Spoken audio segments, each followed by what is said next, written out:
Good morning, good evening, good afternoon, or good day wherever you are in the world, and welcome to the next episode of No Dice, No Glory.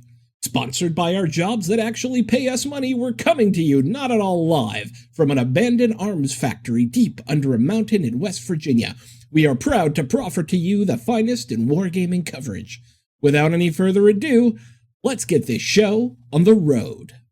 Hey, well, thank you, Sean, once again for that rousing introduction. You know, I know every episode we say we're going to bring Sean back on the show, but just doesn't happen. The other one is the other day, well, whenever this comes out, it's going to be obviously the middle of October. Sean had his wedding anniversary, 2 years. Congratulations. Yep, still married and still globetrotting. So he's doing okay. God doesn't like him. He put him in Cleveland. Hey, so with us today, we have, a repeat visitor and a new visitor, but we've talked about previous projects they worked on before. But they're here to talk about their new game, and I'm going to introduce them. So, first of all, let's welcome back to the show Jon Chang. Welcome back to Jon Chang, I guess. That's you. You're supposed to say Yeah, it's hi. I'm me. so happy to be here. Thanks for I'm so inviting me happy to again. be here. Thank you You're for having me. full of, and then Mike, welcome. Hey, happy to be here too. Right. I didn't know if you wanted to use your last name. I got to be Yeah, honest Mike with you. Durao. I'm exhausted. I didn't even know if I could pronounce it right. So It's okay. I actually pronounce the Portuguese incorrectly, but it doesn't matter. That's good. That's good. I tried to learn Portuguese because of my knowledge of Spanish, and I failed the test. So so anyway, we're going to talk about their game. Now, if you guys go back, and I'll put the episode in the notes, Jon was on previously for Black Powder Red Earth, a game that he, Jon, I got to tell you, we get comments, and they said that you're one of the most passionate guys. It's hard So to believe. I'm so restrained. I've been working at like just yeah, meditation and calm, evenness. yeah. And you went on this whole little screed about like making stuff in the United States. So, and that was a couple of years ago. No, it was about 2 years ago. I had you on, a year and a half. So Yeah. my question is, did you have a magic ball of the future back then? I mean, I just pay attention to what's happening, right? Like I'm a trained Yeah. observer. Aren't we all? Aren't we all? A doorstop is a trained observer too. I'm just throwing it out there. So, I but what mean, is the game we're here to talk about now? we're here to talk about the title Mike and I have been working on near present, which is something we started developing about I want to say a year and a half ago, 2 years ago, when we had gotten to a point with Black Powder Red Earth 28 millimeter that we felt we were feature complete. BPRE 28 millimeter does not have a meta the way that many other miniature war games do. It's extraordinarily balanced, and we essentially added. We'd started taking the philosophy I talked about last time, where we have the mechanical layer of the game, which is the movement, the rolls, the shooting, combat, all of that good stuff. And then above it, we were building different game systems that use the same that same mechanical layer, sort of like how Quake or I'm really dating myself, right? Quake, Battlefield, for example, like they'll have the same fundamentals in the game, and then on top of it, you have multiple ways to play. And that was the approach we had taken with BPRE 28 millimeter. When we really spearhead, I think it was about 2 years ago at this point, we were so happy with it, and nobody had broken anything in the game. Rather than continuing to just try to pump stuff into that title, we decided to develop something new because at Nova a couple of years ago, I'd been on a panel with one of the designers for Infinity, and he had said something that really stuck with me, which was his Boy, I company remember had what got. he said. Don't stare at me, boy. I mean, there was that too. Get your hand off my leg was another one, but Yeah, that was it. that was a good one. The Yeah. biggest thing was that they had gotten to a point where they were so locked into Infinity that they were not going to be they were having a really difficult time making anything else because the resources required to make something else were so dramatic. And Infinity was what kept that company alive. If they didn't have a new hit product every 30 to 60 days, they were going to have to start laying people off. And I like that. That really. I mean, we're a small company. We're only 3 or 4 people at Echelon, and I really didn't want to get to be in a place where we were going to be beholden to constantly producing new product for the same game system just to stay alive. Like basically to keep breaking it and remaking it so that people would be incentivized to buy new product, even though we really weren't changing anything. I like in the service of the game, I wanted to just lock it down, and the decision was made to move forward with something new. Well, that's look. How many games have that? And you look at even some of the big companies, and I'll throw Fantasy Flight under the bus on this one. That it was so expensive to put out. I love Star Wars Armada to keep putting out waves of ships, and they just weren't making any money on it. Now it's a dead game. Mm. So yeah, I mean it's crazy. So what is this game about? Well, whereas Black Powder Red Earth, we were really focused on the next like year or two of where infantry fighting was going to happen. And when we had, when we had talked about it, Mike and I had worked for quite some time on BPRE 28 millimeter as part of the BPRE Obari setting, which was a whole series of graphic novels and things we had made. We had really focused on advances like integrating drones at the squad level, things like that.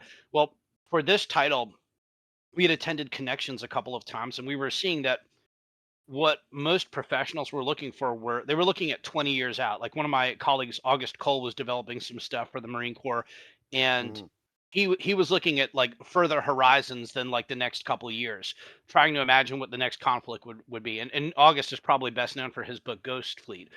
So just learning from him and listening to other people in the space, we said, okay, let's look at 20 years from now. What are we looking at? And we started studying and the Marine Corps was pretty advanced in this. They were rethinking how infantry fighting was working. They had started even with the individual rifle they were issuing to Marines in the infantry squad. And we said, okay, let's go with this. Like, are they onto something here? Because Near Present started out from like we had the same good bones, right? Like just like from Doom to Quake, we had the same good bones that we were building on. But now we started to think about a much more contested airspace when you're dealing with like a peer versus peer conflict with automated AI missile systems, longer range missile systems, like actually dealing with the opponent sending missiles to attack you, not just being one sided. Um, Not the integration of drone pilots, but the integration of targeting teams with a squad. How squads would be able to maneuver and work using like a instead of having carbines and a belt fed, having the entire element be running essentially the IAR, right, like a infantry automatic rifle. So each element would be able to set down a base of fire, um, and we basically built a whole new game just from that, and then modeled an opponent based loosely on the Chinese Marine Corps, um, and then applied it to all of the world building stuff that we've done in past games. Like we basically just Mike and I will sit there and go back and forth coming up with ideas based on current trends and technology, environment, uh, geopolitics, and we will push those things forward. And then we bounce them off of each other until we basically strawman every idea and make sure when we've got something, it really makes sense to build from the ground up a super well realized setting. So because you can't have like good combat, you can't have a good game unless you have a good setting. Like everything, you have to understand the motivations of the people fighting, what they're fighting over. We went over multiple iterations of the setting. We went over multiple iterations of what they were fighting over, and Near Present is quite. It does a lot of the things that we did really well in BPRE, but adds a lot of new context. Like the integration of robots, for example, is something that's a big part of Near Present. Uh, I mean, Mike could probably talk better to the airspace stuff because that's more of his expertise. I'm more of the small unit tactics guy. Um, but I would say And that Near Present. one Oh, sorry. Go ahead.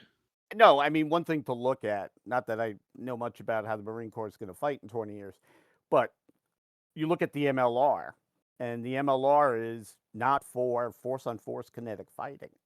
It's all about enabling long range fires. The Commandant Marine Corps says we are the JTAC of the Joint Force. So when you look at these new Marine littoral regiments, they're not combat companies. I mean, they're really just are defending or really trying to not get shot, you know, forward and enabling kill chains with some medium range kinetics that can both take out, naval service targets and limited air to air. So, if you look at Marine Corps, it used this called Marine Corps 2030.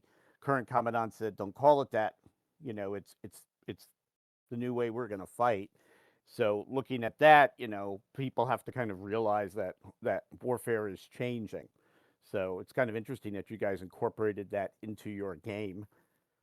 The other one is, now, especially with the way C5 ISRT works across the joint force, that, these units are really kind of a part of a big system of systems with hundreds of things going on in multiple domains simultaneously, and they need to stay linked into that. And yeah, it's just interesting that your game is taking that direction. Sorry, I kept you. Oh, no problem at all. I as you remember, I kind of go on sometimes. No, ISRT though, now that when you mentioned the things you mentioned were very specifically things Mike and I were talking about and thinking about when we were developing this, because whenever you're doing like a projection, the deeper the projection, the more wild the guesses, right? Like we all thought Blade Runner was pretty cool and pretty believable when it came out, right? it wasn't. And I mean, wasn't it? yeah, I mean, it was super cool. It was super tangible, but Ridley Scott, for all of his genius, didn't really get a ton of stuff right. It's all But good. I mean, he certainly raised a lot of interesting questions. Now, all of the stuff you're talking about, the military aspect, that's the foundational stuff.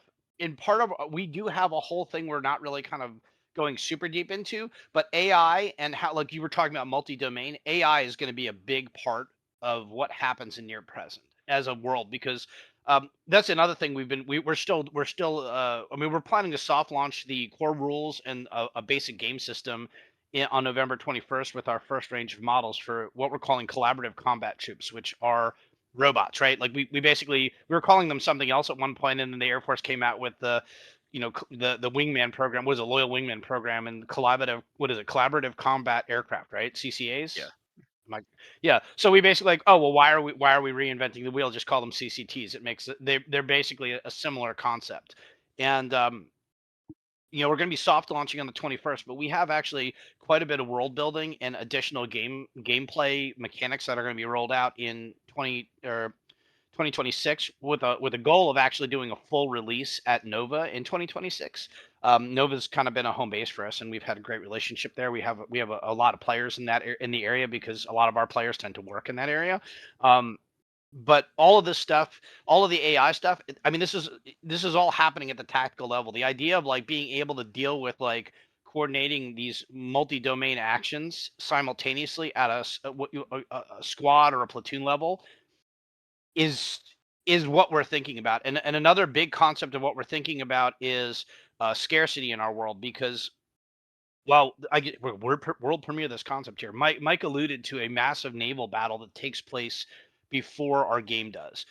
We're not trying to model the massive naval battle. That's better served by games like Littoral Commander or some other game that's more of an operational level game.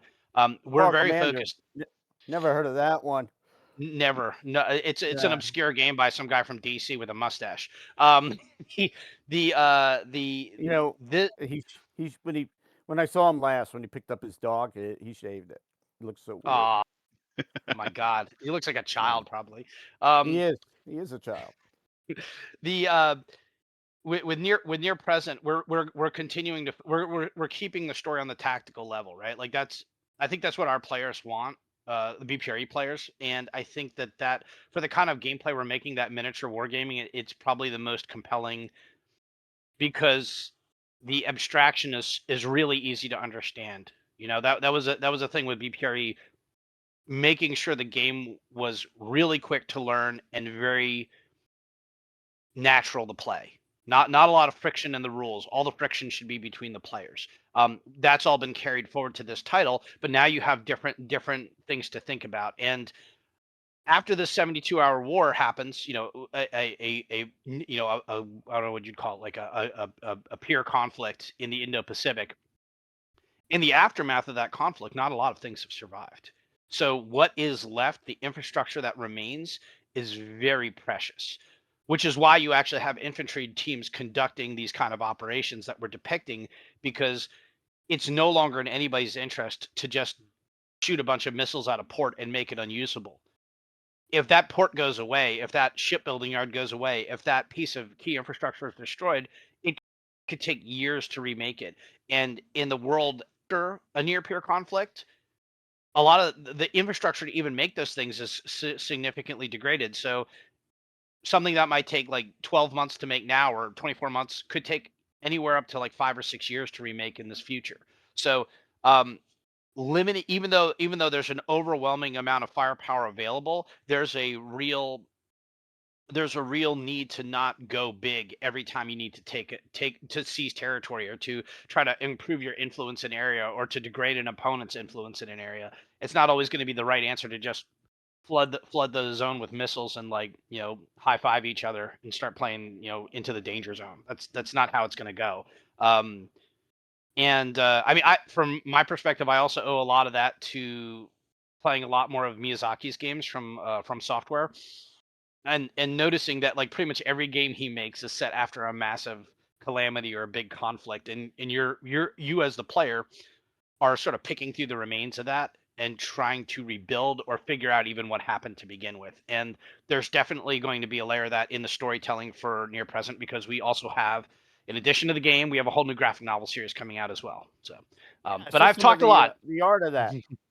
I saw some of the art of that, and it's pretty good. But then again, if looking at your previous releases, the art, the sex appeal of it, it looks great. Yeah, I was going to wonder, did Mike fall asleep? I'll ask this next question, Mike. Sorry, it can be hard to get a word in between John. Oh, I'm sorry, Mike. Yeah, I mean, you know what it is. He knows, but he does not change his behavior. So if he apologizes, it doesn't mean it. So I'm gonna rephrase this question to you. I go to a lot of events because you guys know what I do, and everybody talks about AI involved in warfare. And I got to be frank and honest with you that I've heard a lot of people, and I speak about it, and then I go to them. What does that actually mean?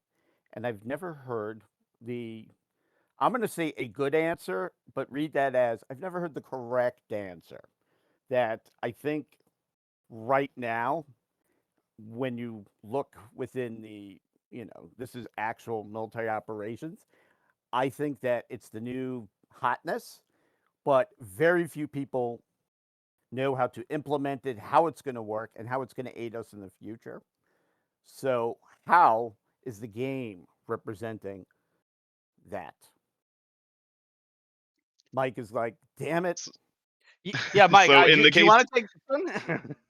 well, our collaborative combat troops are all run autonomously with minimal inputs from the ground team.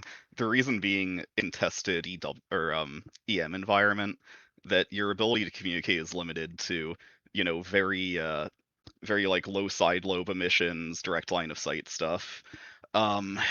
At the more strategic level, that gets into things that we can't really talk about with the game yet. Because it's wargaming classified. No. But there's a John, do you want to? Yeah, I mean, Mitch. So there's some very unique ideas about how AI is applied in our title that we haven't seen anyplace else. And while I'm not worried about somebody necessarily rushing in and stealing our concept right now, it's more of a spoiler type thing where if we start spilling the beans about everything that's happening in the world, it will actually ruin the story later. What I will say is I there's the convention. There's the well, I'm trying to. I want to say this. I want to say this right. It's because it is a pretty unique idea. AI manifests on in like dumb AI levels, like you would like missile networks, robots that are coordinating fires, basically like any other soldier, like keying off the behaviors of what's happening in the battle space, being able to provide, like, on a conceptual level, the helmets that are when we were designing the infantry equipment and our guys, we were thinking about where were the big advances made in the past 60 years. Like if you look at an M16 in Vietnam and if you look at an M4 today, what are the differences, right? Like we've improved body armor, we've improved helmet contouring, we've actually attached way more stuff to helmets now than we ever did. We attach more stuff to rifles than we ever did. But like the rifle ultimately hasn't changed that much, right? Like we fixed the bullet, not the gun. The gun was already working great. With the helmet, one of the things, we've added these like thermals and night vision and integrated thermal night vision, and now you see Anduril's got their eagle eye concept. One of the concepts we had is a very basic AI that could take multiple points of information, such as like drones, other sensors in the battle space, whatever it is, and give the person wearing the helmet the most meaningful information. So it's almost like using a wraparound monitor when you're playing a game. Like it's giving you a bigger perspective than what you would have by yourself, right? It speeds up your ability to identify things. It doesn't actually, it's not throwing a ton of overlays on things unless that's super necessary, because really the overlays are a distraction many I of the would think times. of it akin. And the AI I would think of it akin to how the oh no, F-35 handles its sensor fusion, where it prioritizes what is yep, most important to the pilot's essay. exactly, Mike. And so AI happens in that way. But so one of I think that there's a bit. Mike and I have spent a lot of time talking about AI as a sort of weapon system, as like AI is the final WMD, like an agentic AI as like the last bomb you ever need to make. And once you've made it, there's a moral consideration here, because multiple actors, if you will, are working to develop the same thing, right? And in the back, like our appendix section of the near present core hypernodes book here is becoming its own lore section. But we've written a bunch of fake white papers to explain some of the technology in the game. And one of the excerpts is specifically about agentic AI as the final WMD. And the reality is that once you make something like that, whoever makes it first has to immediately release it. Because if you're not the first one to release it and cut it loose on the world, somebody else is going to. And if AI are modeled off of human behaviors, it would be, I think it would be naive at best to believe that the answer to a super powerful AI is Skynet, because Skynet is incredibly inefficient in what it does, right? Like even the Matrix, like all of these other science fiction concepts, which are much more dystopian and very Hollywood in terms of like, well, what would an AI actually want, right? Like how does an AI like what are the actual goals of something that's alive in a way that we understand it to be alive?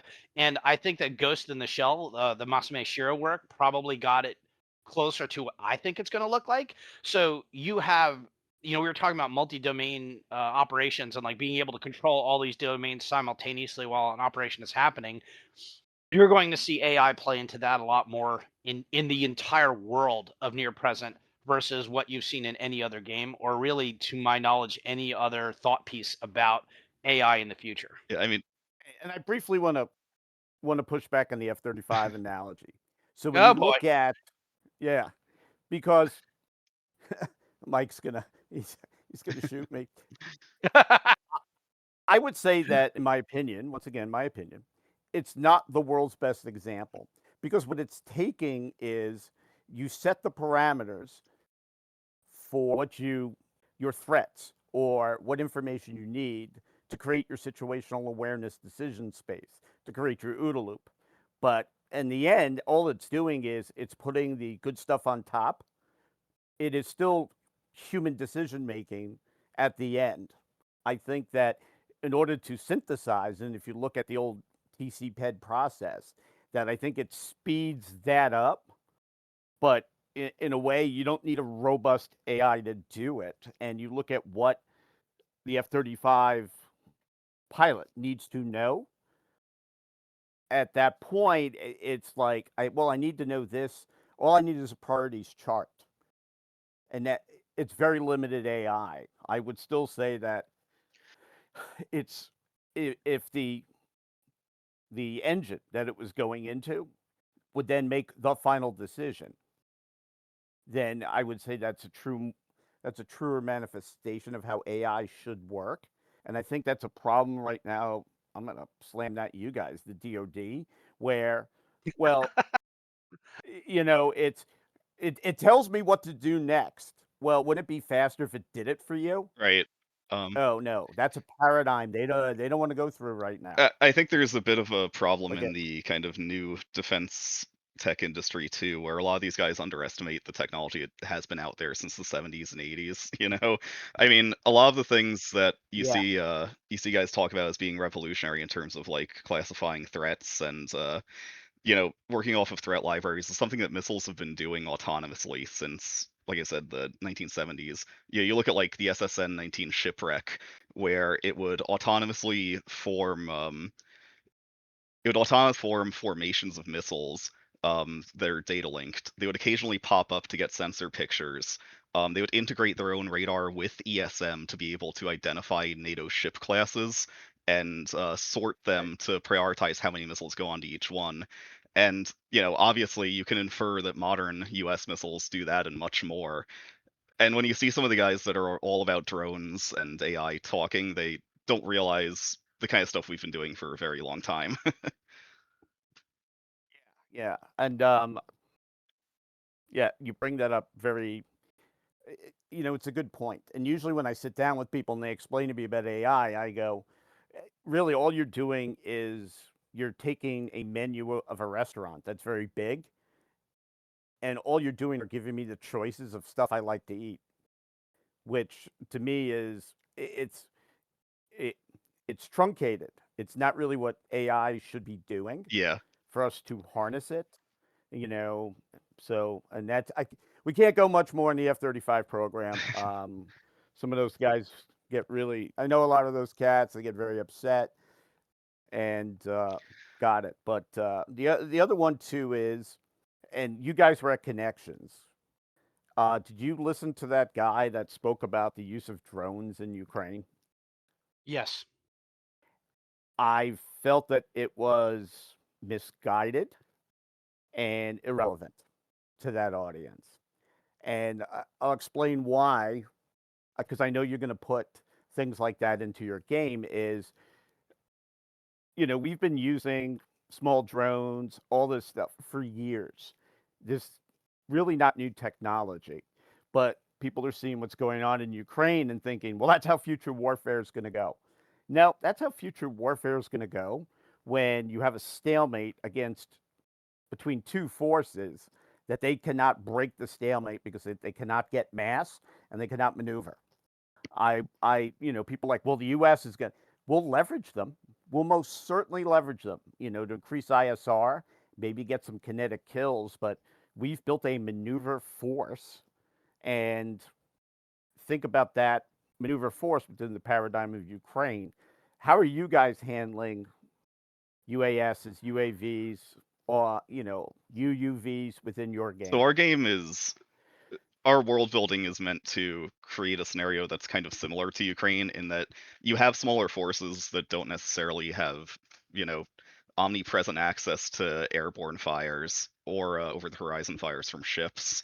Our game takes place in a persistent storm system that inhibits a lot of long range fires. I mean, in Ukraine, obviously nobody has air dominance, so at best they're just sending glide bombs. The drones are really just acting as sort of a replacement for mortars more than any kind of air delivered fires. So, I mean, in a lot of ways, I think that talk validated how we're using them in near present, but doesn't necessarily model how they'll be employed by the U.S. John, did you have any thoughts? Which is a great, Yeah. which is Yeah. the Yeah. point I wanted to Well, make sure we got to is that, and you guys know my beef with gamers across the world. We want more realistic games, and I keep telling them if one were to exist, you would hate it. These games you're have not to be wrong. fun and playable. Yeah, like when we brought the Bellew Wood game to Fallen, the guy goes, "This is fantastic. It is not fun." I go, "It's a game that was designed for analysis. We just moved it to 1917." But go ahead, John. Sorry. So one thing I want to stress about near present when we talk about things like AI, I'm just gonna jump back a second here. In near present, we wanted to show the perspective of the guy on the ground. So everything that you experience in the game, all of how you interact with all these different elements, like the storm system Mike referred to, or the fires, or drones, or any of that stuff, is happening from the perspective of the squad leader, right, or the team leader, and that's going to inform. It's going to inform how drones are specifically how they're experienced on the table as well as in the world. Uh, you know, as Mike alluded to, in our scenario, you don't have permanent access to things like drones or missiles. In fact, we actually have a system. One of the biggest changes to the near present system from the BPRE system is, aside from renaming one of the phases from direct fire to base of fire, just for reduction of I don't know what you would call it, disambiguity. I don't know. We now have an airspace phase that specifically deals with weapons that are being launched into the airspace, and there's a whole system we've developed that even determines what like you may have a certain amount of resources to put weapons in a targeted airspace, but you have no as the player, you don't actually control when they arrive. So over the course of our game, which is 5 turns right now, you might get as little as like 1 drone arriving, or like 10 like EMP missiles, or whatever, whatever you want to think about. Like we basically have like semi-conventional warheads for this game, but the idea is that you don't actually get to influence how those things happen. You don't get to influence the timing of which those things happen. You only get to influence them once they get into the airspace, so you can direct them onto a target. So again, why use drones instead of like just tomahawks? Because we need to preserve the infrastructure. We need, if we're sending troops to attack a target, there's a reason for sending troops there versus just dropping a bunch of robots, or just putting like a small nuclear weapon, or whatever, whatever scale you want to take it to prosecute an objective.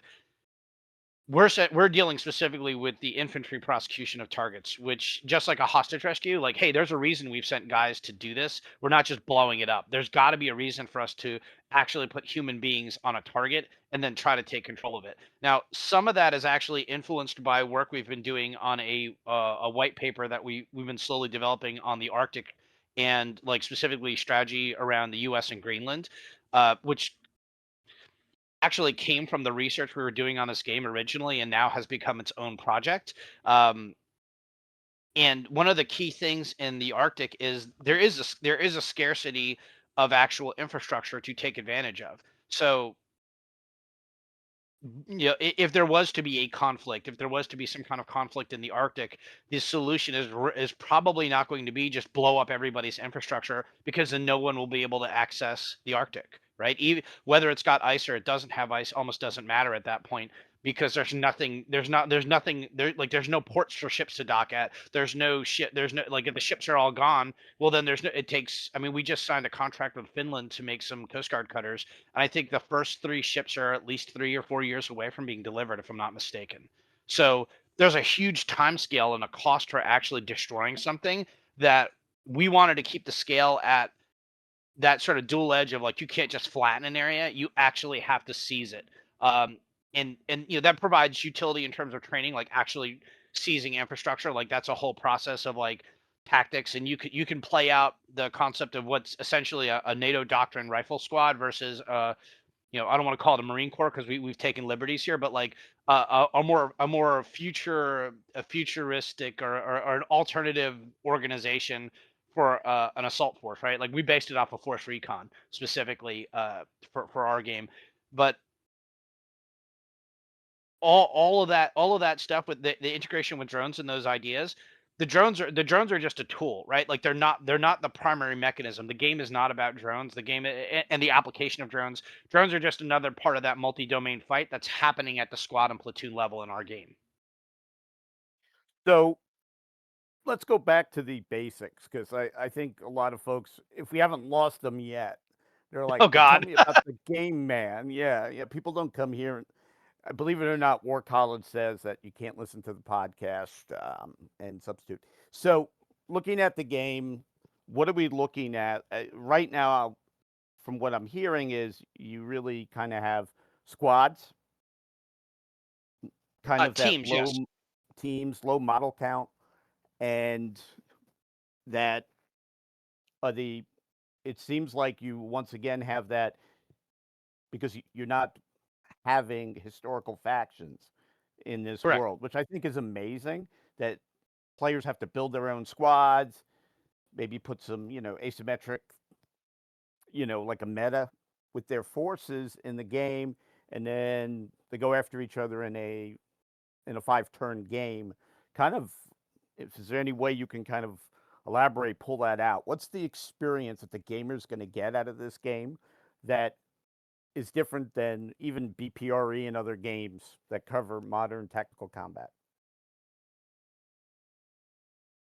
Mike, would you like to? I just ran my mouth for like 5 minutes straight. You want to take What? this? No, nobody noticed. Yeah, nobody noticed. It's just Jon Chang like fucking monologuing, as my wife would call it. Yeah, that's right. Mike, That's right. So sorry, that was compared to other games that do tactical level combat, you said? Yeah, like what is? I mean, I like he already said there's stuff that you guys can't say. That's fine, get it. But why this game? If I am looking for a tactical, it is 28 millimeter, right? Right. correct. Yeah, like why this game and not pick up another game? Like what's the experience as a gamer I'm going to get out of this that's unique? We still have the very heavy emphasis on fire and maneuver that BPRE does that I think is lacking in a lot of other games. Maneuvering is much more important. We're still going to be focusing on battle spaces that have very tightly designed sight lines, but the way that interacts with the addition of drones and additional fires really adds a lot. The robots change quite a bit too. They introduce what would previously be crew served and not necessarily mobile weapon systems onto a mobile platform. Like doctrinally, the main point of adding the robots is to be able to have, like a mobile Mark 19, a mobile M2 machine gun, something like that. And that allows you to experiment with different forms of fire and maneuver doctrine that previously weren't possible. Okay, so I mean, uh, I'm gonna jump in here. So I think the thing that makes no, this is no, really, yeah, absolutely. The thing, well, I'm the guy who knows how to sell, right? So the biggest difference between the close combat system we've developed for BPRE and near present is that it's a very it's a very assertive and responsive system. It requires constant interaction with the battle space. And the thing, because of the system we used, where we're using D10s for all of the math, because everyone could do D10 math, right? Like it's an instantaneous thing, right? Like if I come up with some wacky, you have to roll 1d4 and 3d6 and 5d, 12 or whatever. Like, yeah, nobody knows what that math is like. You can't make good decisions. And good strategic games, good tactical games are teaching you to be a better decision maker under pressure, to like develop courses of action and then contingency courses of action, right? It's squad leader shit. It's infantry stuff. That's the biggest difference between our game and all these other games. Because of our rule system is very efficient, right? How we communicate how to play this game is very compact and really Spartan. You just focus on getting good, and when you lose, you should be able to understand why you lost, whether it was a dice roll or just a bad decision making or whatever it is, but you should be able to get better the next game. And that's a big difference between games that have meta, where I mean, I watch some of the 40K tournaments. I have friends who play 40K, and getting ready for the tournaments, they're just studying meta. They're not developing new tactics. They're studying what units I have to put on the table to counter the opponent. Right? It's a very like rock paper scissors game. Our game is all about skill.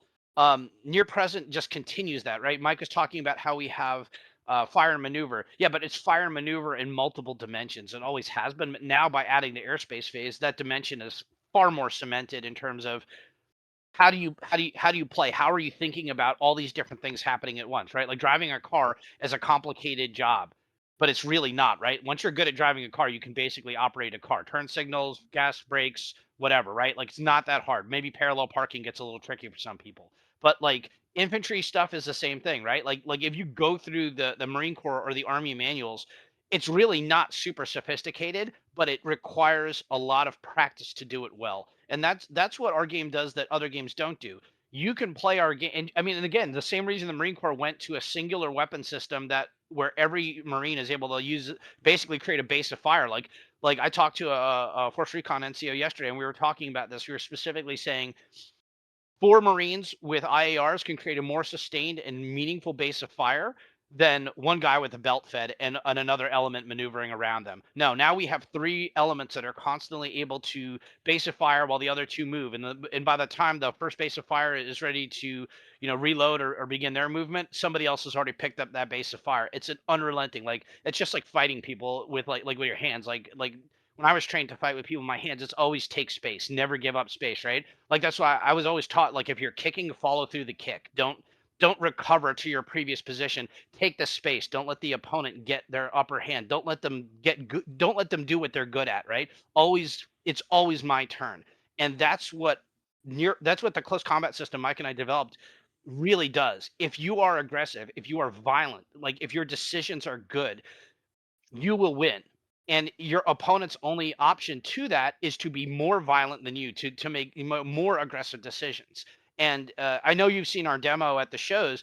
We have a demo that's 15 minutes for our game, and that 15 minutes just shows a very small situation around a door, and the matrix of decisions and the different actions you can take and how you can pressure your opponent into making bad decisions or making good decisions, or maybe you take a risk and it goes sideways.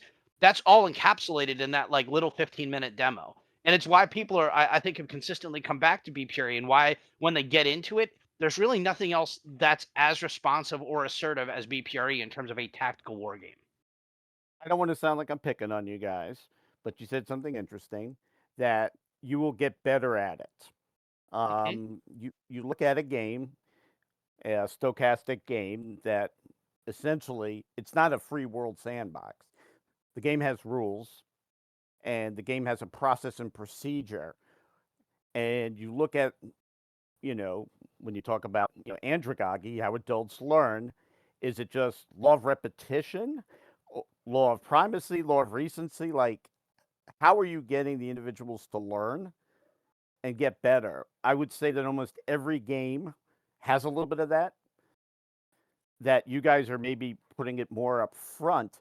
But, when I always talk to gamers about, like, what force should I get for this game? I go, well, tell me about your playing style, right? The first thing you need to learn is your playing style, and then the capabilities and the limitations of the force that you've selected going into the game. Other than that, because remember, in training, there's a constant, right? This is always there, right? I ask you a question, there's only one right answer, but playing against a live opponent, that changes that kind of the essay of that OODA loop continuously. How are you learning? The other one is learning means that there's like a level that we're trying to attain. If you're playing against somebody bad, what are you learning there? Can you guys explain to me a little bit about how you feel that this game leverages Well, John that? talked about the comprehensibility of our probabilities by using D10s. We try to put a lot of the math up front so that your decisions, you have a pretty good idea of what the outcomes will be of each of your decisions. So it's easy to understand why you're being punished when you've done something wrong. John, do you want to? Well, I'm an Orsa, so I get that. About mathematic probabilities, and I would say that the only difference between a D6, D10 is the distribution. However, you always have that. Well, if you look at some games, I need a +6 to hit. So you look at how that distributes on a D10 as opposed to, and I know you guys get that. So players should know that mathematics, one would think. So go ahead. I'm sorry, I did cut you off a little bit there. Oh, sorry, John. Did No, you want to I continue? mean, yeah, no, I can continue. So just to confirm, I'm going to respond to the original thing about how do you get better. So So I think I'm pretty sure I talked about this because I'm rarely shy about it. But my background actually is in training, right? My background was in preparing men to go into combat. That's what I did for years, whether it was law enforcement, military, or individuals, civilians. That Marriage was counseling. a marriage counseling is for sure a area I am not qualified to give any advice on. Eating at a Waffle House. Just I'm talking I about mean, I combat situations. I mean, It's Waffle House is it's a pretty joke. Mortal Kombat. I mean, like you could practically hear the song playing. The Yeah. Mortal Kombat. So no, so what do you learn from a bad opponent, right? Hey man, that's like it's the same thing you learn from a bad opponent when you're training, right? Like when we train people, when we're doing whether it's runs through the house or just like basic navigation of obstacles, what we're always trying to train is like what can I learn from somebody who made mistakes is typically, oh, like look at the mistakes they made, I should never make them. And like a perfectly good example of that would be like doing an exercise where we have to deal with a interlocking field of fire and the opponent has not set up an interlocking field of fire, so we intentionally create a gap for an opponent, for our forces, the guys we're trying to train, to move through, to identify that gap and then to move through it, to get behind a salient and attack it, right? That's a huge lesson, right? Like don't leave gaps where you can, right? There's a balance obviously between massing your forces so they don't get they don't get identified and destroyed. But that is, you can always learn something from, like, even if you make the mistake, or if it doesn't matter who makes the mistake, you can always learn from it, right? Like I can even on a simple level, I'm driving down the road, like I see somebody not use a turn signal and decide, oh, the good luck everybody thing where they cut across 3 lanes, or maybe they just decide to stop on the fast lane of a highway because they just realized they mixed their exit, and then that results in catastrophe. I know not to do that because like that's going to get me killed, right? Like that, like a truck is going to eventually barrel into me and I'm going to die if I continue that behavior. So it's bad. I Um, would I would I would push it to a different level, and maybe this is what you were trying to say. I don't know. I hate putting words in people's mouth. I think the biggest thing when it comes to any form of combat is not, you know, is recognizing when your enemy makes that mistakes so you can leverage it and manipulate it for your own purpose. What did Napoleon say? Never stop your enemy while making a mistake. I I would Absolutely. I would say that, when I look at that training realm is that I am looking for efficiencies within my OODA loop. And if my Hmm. enemy is going to make a mistake, I need to make a quick decision to leverage and manipulate that for terms that are more favorable for me. Yes. And Did I, and if did you I go back, paraphrase you properly? that's pretty good. Well, it actually goes back to something you said earlier about like, is a game realistic or is it fun? Really good tactical and strategy games can model aspects of decision making and make them really enjoyable and challenging and engaging without being Yeah. 100% realistic, right? Well, because we're never going. It's just like playing a video game. Like you're never going to be able to accurately create the feeling of fatigue from running up a hill and then shooting at somebody with a rifle, right? Like you're not going to be at your best when you do that. It would be not fun in a game to have to like run up a hill as part of a tasking. You get to the top of the hill and then you have to wait 10 minutes for your heart to calm down with your 100 pounds of equipment that are now like aching your shoulders. There's no way to even, like, why are we even trying to model these things, right? Like they don't teach us anything. The only way to get through those things is to experience them repeatedly so they don't bother us anymore, right? Like essentially inoculating ourselves to certain kind of like suffering. All games have So to be an yeah, abstraction to one level or another. absolutely. And I still consider games like chess and go, or poker for that matter, to be some of the best strategy games out there. They I know are. they're not. Yeah, but they're not in favor with like a lot of people, right? Like people don't. I don't know. It's funny. I don't know too many people who enjoy playing like 5 card draw or 5 card stud or Texas Hold'em, or whatever Well, whatever whatever the variations of ne- poker it next is. time we get together, which should be hopefully in a couple of weeks, that you know we could play poker for cash. I want you to know I've never played before, so you're gonna have No, to. never. I mean, it uses all 51 cards, right, in the deck. Yeah, yeah, certainly it does. Yeah. Never played before. Go ahead. I'm sorry. So you could tell a man when he's been an officer. Never played before. Yeah, Sir, that was. sir, would you like a drink before we sit down for this friendly game of cards, sir?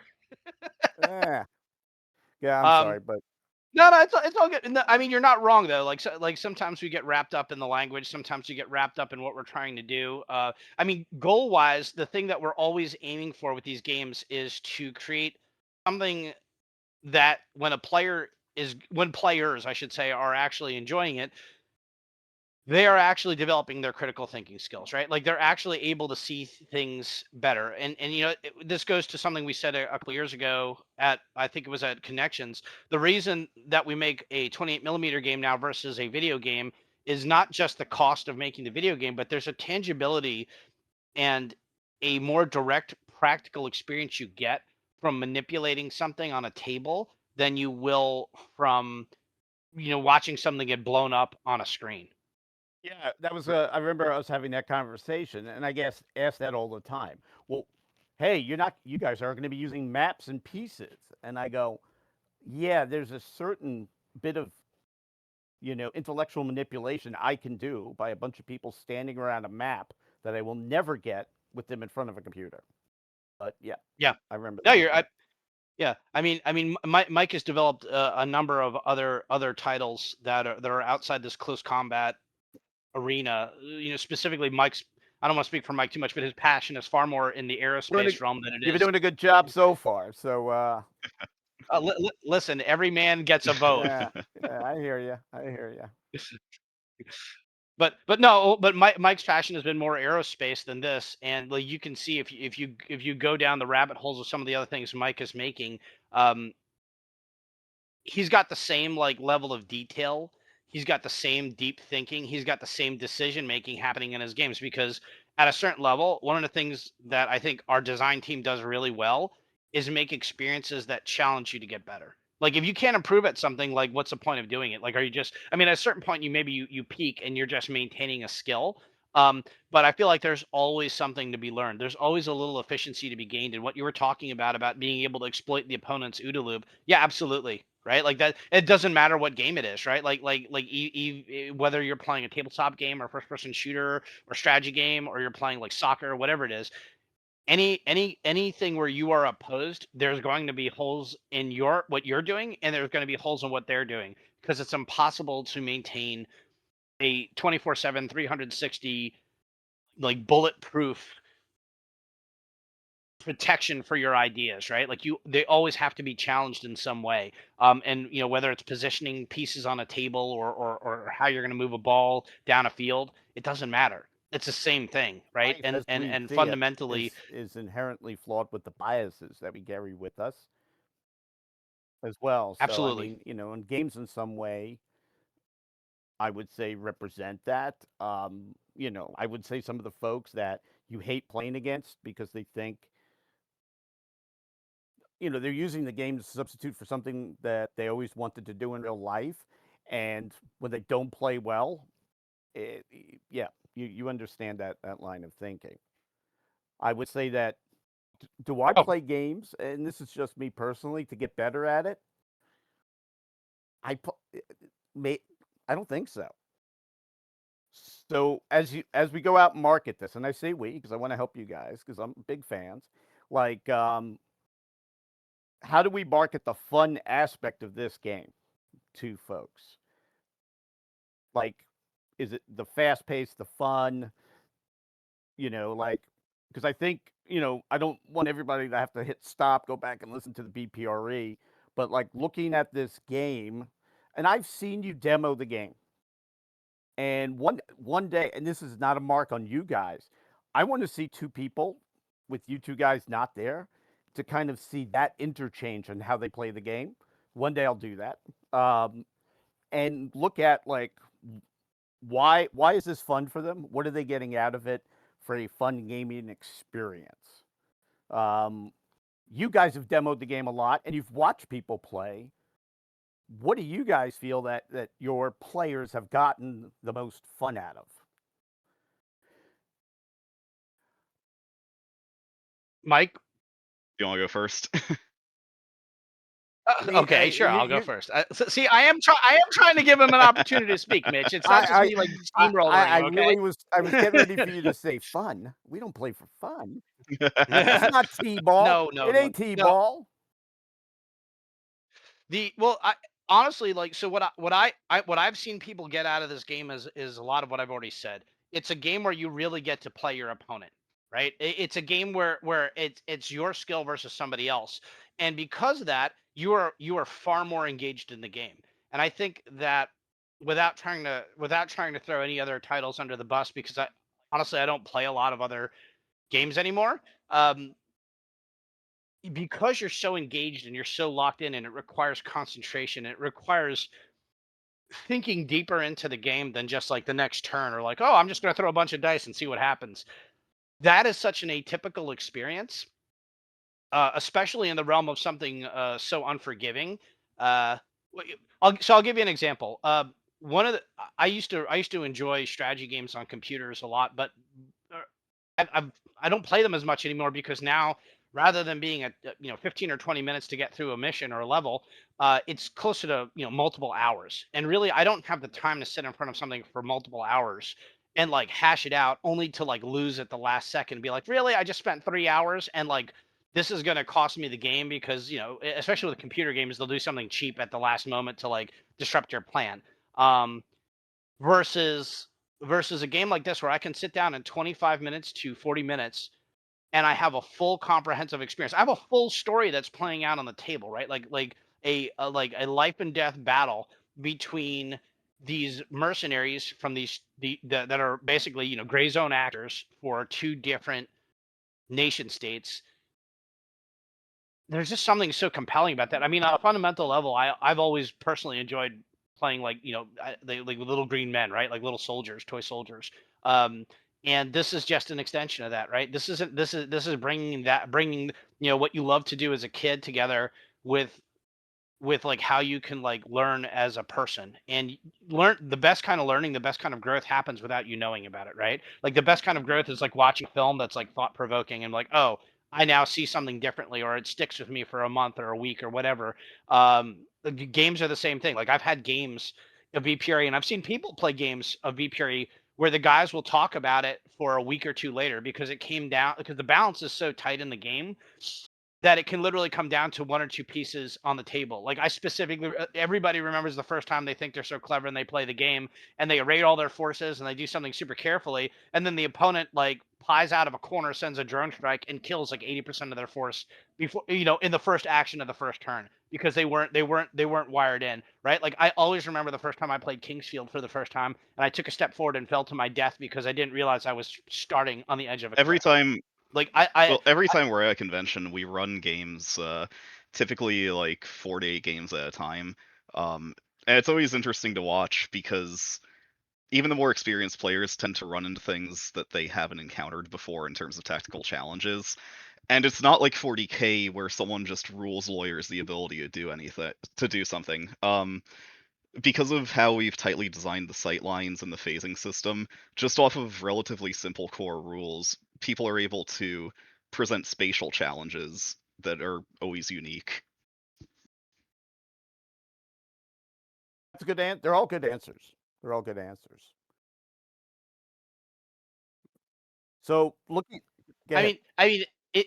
Oh, sorry. I was gonna say, like, I think that there's also the energy of a miniatures game that in general is truly distinct from any other game that I've played. And it doesn't matter if it's our game. Like Trench Crusade is a big one in the miniature wargaming space. And I got a demo of the game at Nova, and then I got an opportunity to talk to the creator of the game at the what do they call it, the creators roundtable that we did on Thursday night there. And he emphasized that really all of these games are kind of similar, and that it was the world building that made the game exciting. That's what people were looking for. They were looking for the fantasy. I mean, you get some of that with our game, but like I think we have a really different idea, and that I don't see these kind of games as a commodity. Like I don't see them as all the same. I think the systems feel really different, and there's something about like sweaty gamers who are sweating because they've just been sitting in the same seat for 4 hours playing one battle, versus sweaty players who are literally standing up on the edge of the table, like anxious to see what their opponent does because they've got something they're trying to do and they're really concerned about their opponent stopping them. Or conversely, they're hoping an opponent falls into a trap, because that's the kind of stuff you can do in near present and BPRE that I haven't really seen in other games, right? Like, because maneuver is such a huge part of our game, actually moving your forces, using cover, the difference between cover and concealment. Like, other games don't reflect this. And honestly, I think a large part of it is, I mean, you're a unique creator, influencer, however you like to label yourself in the space, because you've actually gone through combat. You've actually experienced it. And people who've never experienced fighting other people, even in like something like jujitsu, I'm not necessarily like saying, hey, you didn't have to go to Fallujah to be a game designer. But if you don't actually have an experience fighting people, how are you supposed to abstract that, right? Like Musashi's book, the Five Rings book, I read that every like 2 or 3 years, and I always get something new from it, because what he's talking about isn't just sword fighting; it's about like life. And that's what good game experiences are, right? Like that's what any kind of good experience is. That's what makes things compelling. Oh, I wholeheartedly agree.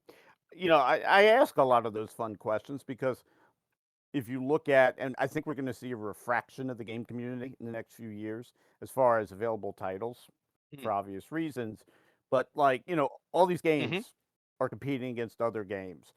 I do believe that and I've had this conversation with Mike Tunez from Firelock, there's a zero sum aspect of the gaming community. That if you're pulling people into your game, you're taking them from another game. I would say that the gaming Mm-hmm. community grows slowly, and I would say historical themed games are not the gateway drug anymore. And when you look at like what historical games really sell well at an Adepticon or even a Gen Con, where you have mostly that sci-fi fantasy, they're growing, exponentially, where it's more glacial. So you have to pull people in from those other games. And why do I like certain games? I think the number one answer is because they're fun and they're not an ass pain to play, which is a subcategory of them being fun. There's a ton of games that suck to play because, I remember somebody had me look at their rules for an upcoming miniatures game that's coming out. And I'm like, you overbaked the game. And the guy was like, what does that mean? I go, you should have stopped. Instead of good idea, fairy rolling more stuff into the game. And I said, well, the game engine and mechanics are sound. I would not be inclined to play a game like this because I don't have 7 hours. Yeah. And I That's think definitely something that's I see a important. lot. Oh, sorry. I was gonna say that's definitely something I see a lot with air combat games in particular, where a lot of them stop worrying about just having just modeling the decision matrix of a pilot or a flight lead and start trying to be like physics simulators, you know? Yeah. Well, and that's why games like Blood Red Skies that gets it right and abstracts it in such a way that doesn't insult your intelligence. I mean, you've played Blood Red Skies, right? I actually haven't. I've read the rules though.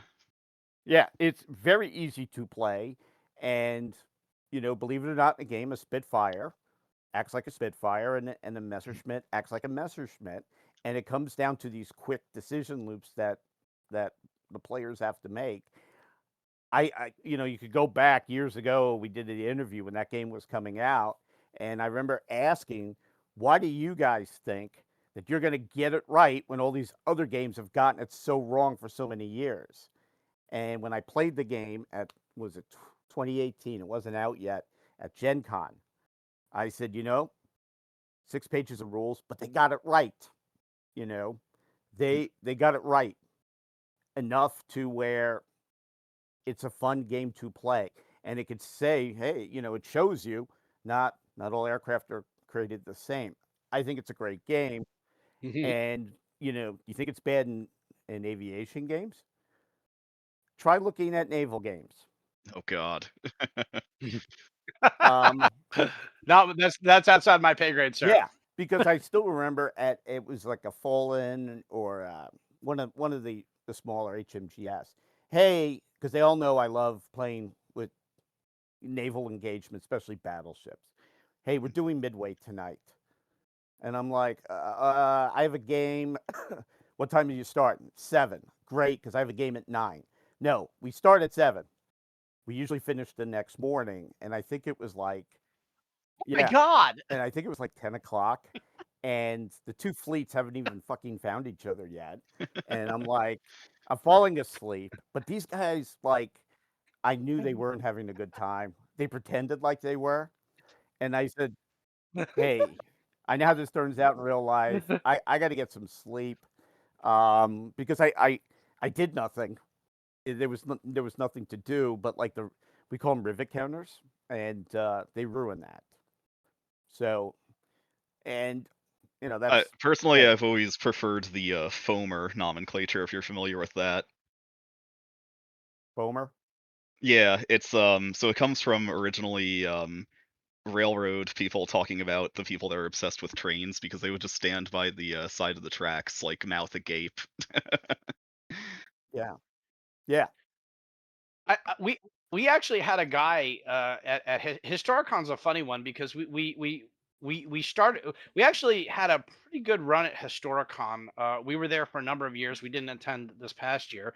But I've had some of the most interesting like feature requests from people at shows like that where we had a guy actually he's like, why are you only mad at modeling the last 100 meters? I'm like, well, that's kind of what we do. That's the infantry stuff. He's like, well, what about why not model from the infill? And I'm like, what? Like from the 10K offset? And yeah, why not? I'm like, so how do we simulate this? The player who's defending gets high on cot. You go like 3 blocks down the street and move 6 inches at a time for several days until you approach my target. And if I'm still high and haven't noticed you walked into the gaming center, I actually can respond to you versus just calling mortars on you or something like that. realize that Like or every gamer I it just feels I that they can recently oh, get. No, well, well, I let me. Yeah, recently played the computer demo for a game called Menace that's coming out soon, and I like a lot of its concepts, but it starts you at your vehicle drop off, which is like an open field away from the actual combat.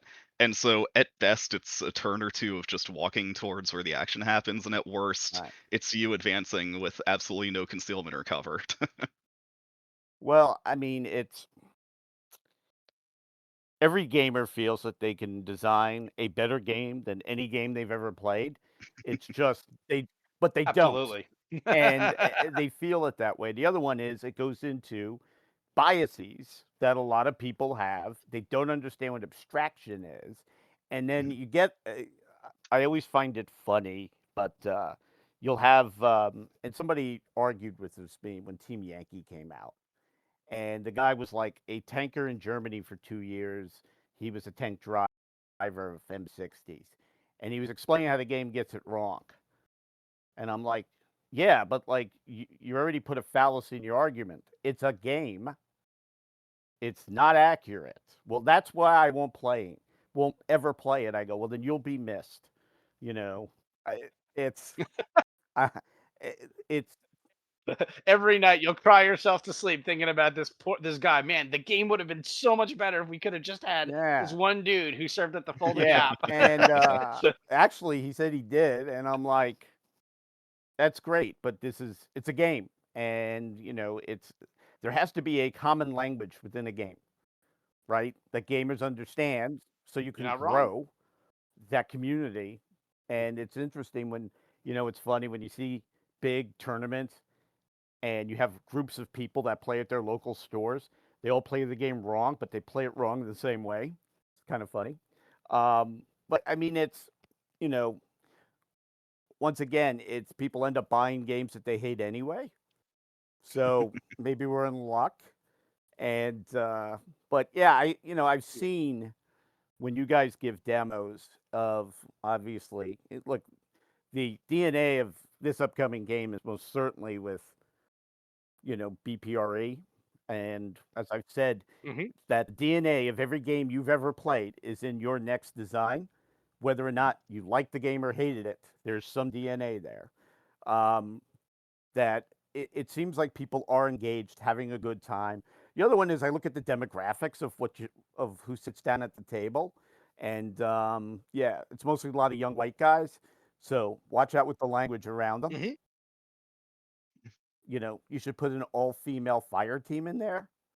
Just saying, because I mean, oh, no, sorry, go ahead. whoever markets a game to women in some fashion will make a ton of money, because that is 52% of the population.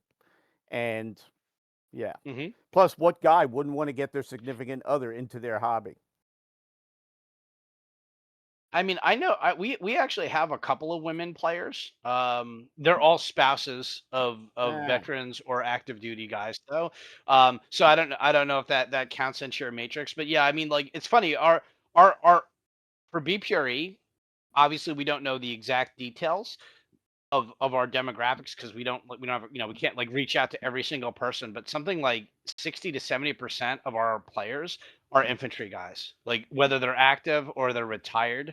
um and part of that is because they don't have, they can use what they've already learned to be good at the game, and that's something else that carried over from BPRE is like I specifically cannot relearn something for the purpose of a game that's wrong. I'd rather have a totally, you know, I'd rather have a total abstraction that doesn't even deal with reality than try to learn something wrong because I know that will rub off on me later, right? Like playing a game like Call of Duty at one point, I thought the Scar was a great rifle because I was kicking ass with it in the game.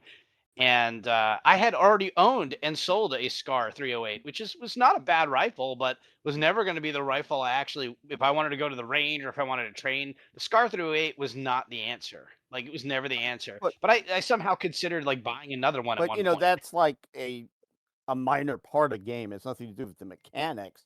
I would. Oh, for sure. But people get obsessed with Yeah, they those do. details, man. They get into that People I'll nuance. never have to this I house mean, for dinner. I for sure. I like there's camo patterns out there that are totally worthless that I know people collect. Why? Like there was a whole surge of Marine Corps World War II. What was the jungle, the camo they had? It The was Duck Hunter was it camo. frog skin? Yeah, it was like it was inside was arid and outside was like tropical, so you could reverse it depending on the Yeah, the setting you World were War in. II stuff. Yeah, I mean it's cool from a historical perspective, but like there are companies that actually made runs of Cry gear and that stuff. And I can't imagine a less useful pattern. And it's not really that good looking either. Like you're not talking about like an aesthetic pattern. I mean, everyone knows the best aesthetic is Tiger Stripe, right? If Magnum PI wore it, it's got to be the best. Um, Oh yeah, wow, no response to yeah. I that. mean, Oh, I'm I'm trying to hurt. think of, because I never really watched that show because I'm scared of mustaches.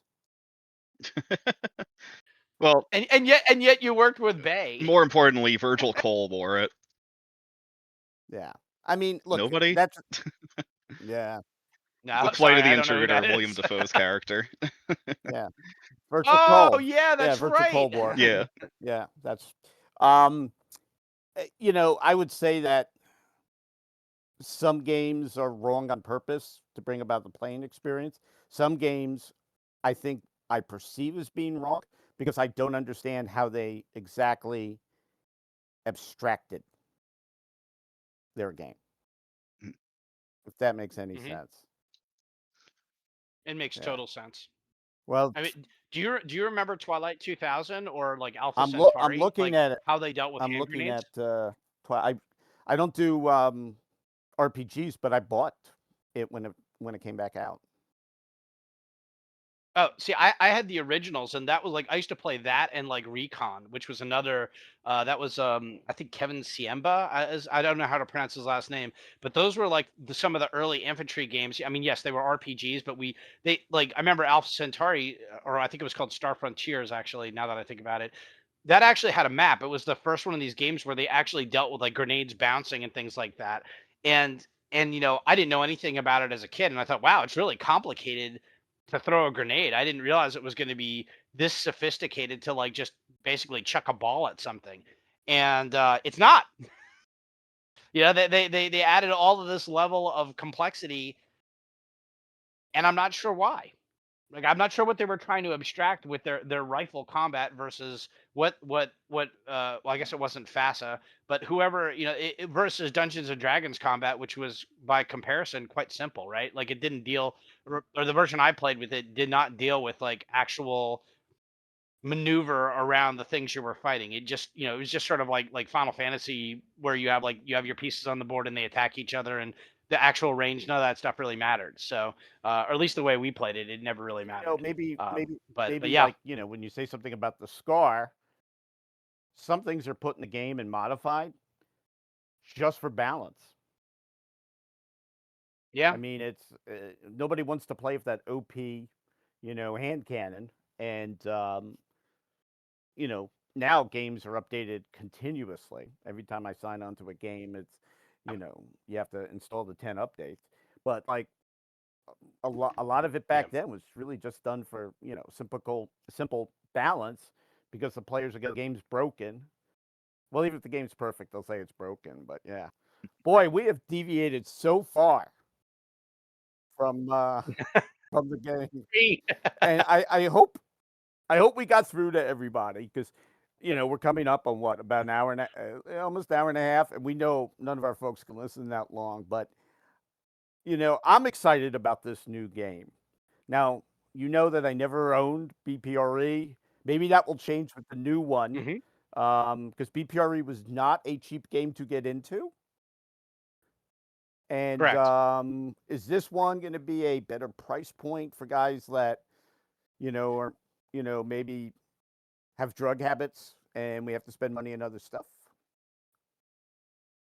Yes. Well, we're not going to be doing a starter box this time, and without getting into the whole backstory of why we ended up coming up with a starter box, we are taking a much more a la carte approach to this game. So, if you sign up for the Patreon, we're going to have PDF files of all the cards. You can buy a really nice deck from us, but you don't have to. We're going to have minis. We're not going to do STLs. But we're also not going to do the train pieces the way we did for BPRI, because that ended up being one of the biggest cost drivers in the box, aside from making the box itself. Can it make it where I can use my So, existing 28 millimeter terrain? in theory, what we're developing right now is a proximate map, so you can get a sense of the kind of structures you would want to have and the space between them for a battle that would take place in the kind of environments we're Okay. depicting. We're not going to have terrain out of the gate. I will say, if you already have a lot of Necromunda terrain, a lot of that's going to work really well for what we're doing, because Necromunda is built on this modular container, futuristic industrial platform. There's definitely a lot of that. That's the primary battle space right now near present. We plan to do urban settings and other things as well, but for the launch title that's coming in November, it's going to be focused on these sort of platforms we're calling maritime contingency platforms, which are based on semi-submersible vehicles, specifically what is it, SBX-01, I think is what it is. Again, this is Mike's domain, not mine. Is it SBX-01? SBX1. Yeah. SPX1, yeah. Like, it doesn't. We don't have the giant domes on it the way that does, but we're using that concept. Given that some things that we know, where it's like, hey, if you can find it, you can hit it with a missile. So like, why would you have static islands that you build in an ocean that could just be easily targeted? And then the ability to be modular, to expand and contract it as you need to, depending on the mission, is really compelling. Regardless of all that, yeah, you'll be able to use existing terrain if you choose to do so. We will probably eventually offer physical terrain that you can buy. This is a much more gradual approach to launching a game, where BPRE came out with a full box. And again, BPRE was more Space Hulk than it was 40K, right? You bought the box and you got everything. Was it expensive? Yes. Did we do okay with it? Yeah, I'm pretty happy. We had much grander ambitions coming into the space, but I also didn't really understand the space. Like, I didn't realize that a 40K player is is a 40K customer, not a miniature wargamer Yep. necessarily. Those are two different Yeah. people, right? Like it's very different. And that the historical gamers, a lot of the historical gamers were never going to be interested in something made in America because they simply do not want to spend the money on an American made product. So we carved out a whole new niche with what we did. Like our gamers, in many cases, a lot of our gamers were first time miniature war gamers. You know, we definitely have a number of people who were tangentially interested in things like 40K, but didn't want to make an investment in something so alien, for lack of a better word, that then ended up playing BPRE and became like hardcore players. So yeah, we want to make this one a little bit like easier to get into. You know, everybody's got their financial responsibilities, and gaming is definitely not essential. It's not like a must have. It's a nice to have for sure. But like I said, we're also taking a different approach to this. Like, you know, there's plenty of places you can spend money for us. You can buy the game components. You can buy the lore book, the rule book. You'll be able to buy the graphic novels if you're interested in the story. You'll be able to. I mean, we just launched our first FFI patch set on our website, nearpresent.com. You know, we're gonna just like BPRE. There's going to be a lot of ways to get into what we're doing. I was just talking to somebody too about how to market their game, and they were worried about the competition. And you know, we it was kind of interesting. Like it was well, we're not going to mention it. We're going to pretend. I go. I would purposely go after them in marketing, and saying, this is what this game does that we never liked, and this is why our game is that different. And to go out, like I said, it's a zero sum game with gamers. Go out and steal somebody else. If you could steal a chunk of the Warhammer community, you start printing money. Oh You yeah, know, if you could. I bet. Why don't we try mean, it sometime? See what happens. Shit. It would be. I think it's going to be a tough. I think for us at least, it would be a tough one. You know, I can't actually think of a gaming community where I'm like, oh, I think that their players are going to be analogous to us. We have definitely gotten people to play our game who played other titles before. But I don't want to say we're so unique because I mean every game is a derivative of Yeah. something else, right?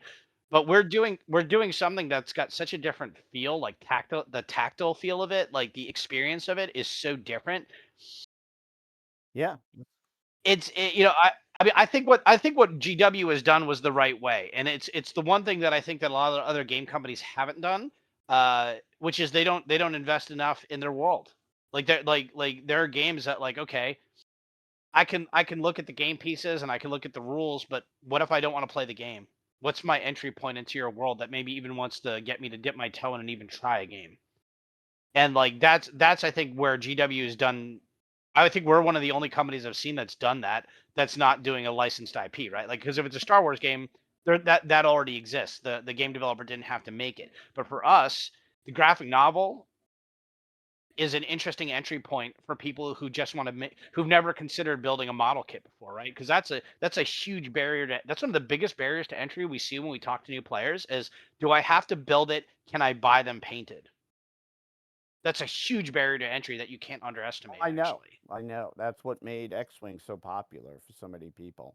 And then now playing Star Wars Oh yeah. Shatterpoint, that you see dozens of folks on the Reddit for it and in forums saying, this is the first model I ever put together in my life.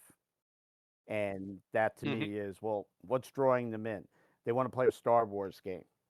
All right, that's great. But where can folks start hearing more about this game other than maybe calling the two of you up personally? Because I do put your phone numbers up, you know, and the whole thing's there. But where can they go to kind of get on that mailing list, to hear about the Patreon, to hear about more about the game, maybe see some of the advanced artwork?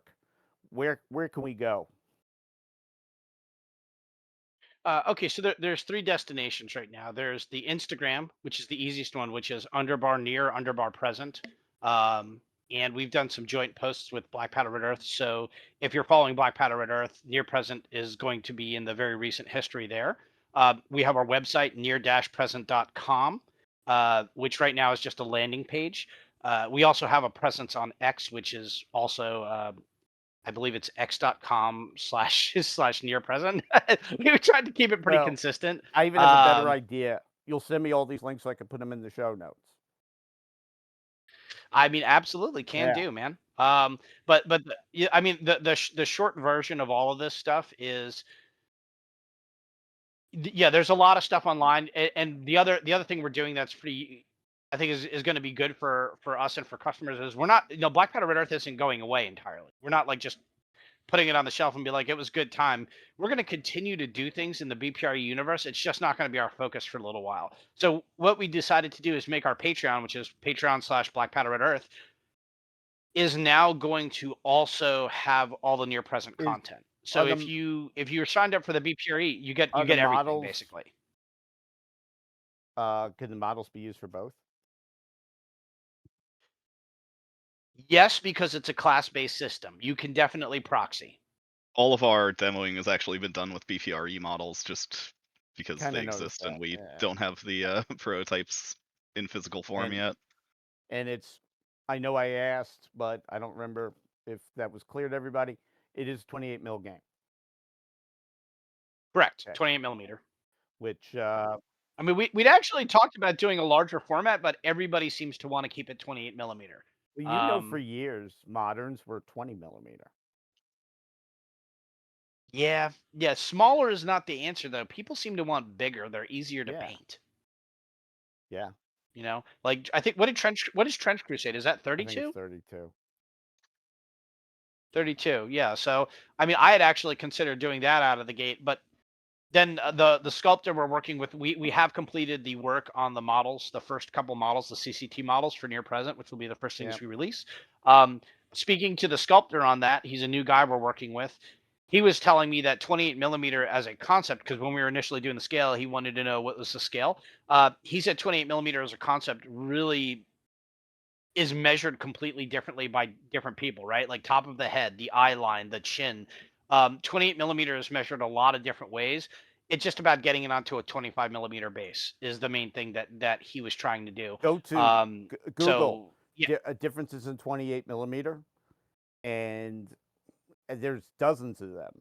Like when you look at 15 millimeter and you have Peter Pig models. I don't know if you guys are familiar with him.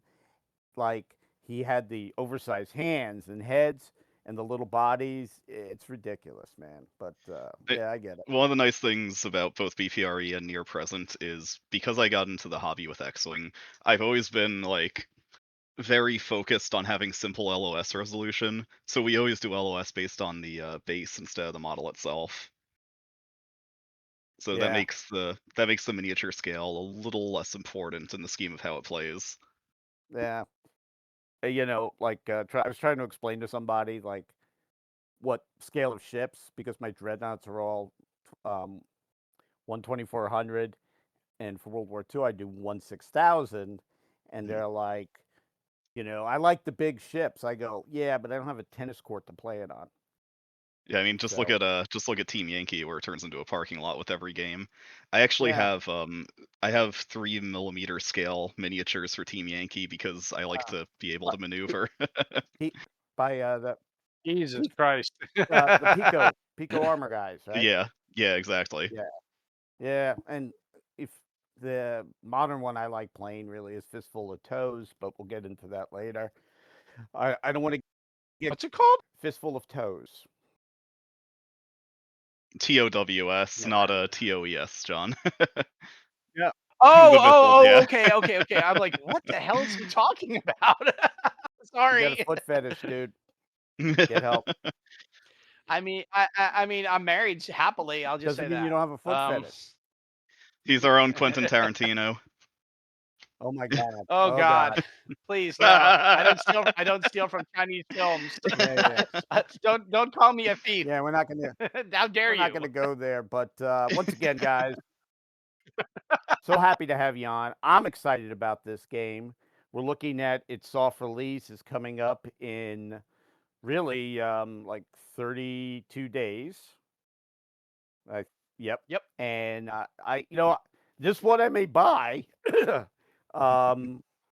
and get into. But once again, guys, I'm a huge fan. But all the comments I made here today, I will stand behind. They don't pay me to say good things about them because if they did, it would be even better. But no. But thank you guys for coming on. Absolutely. And I'm gonna turn it back to Sean on the studio. And once again, I look down in the show notes if you have any questions about how to get your hands on this upcoming game. Back to Sean. Thanks so much for joining the show tonight. Remember to follow us on Twitter at No Dice, No Glory, and keep the conversation going on NoDiceNoGlory.com, now featuring our own message boards. Have a great night, everybody.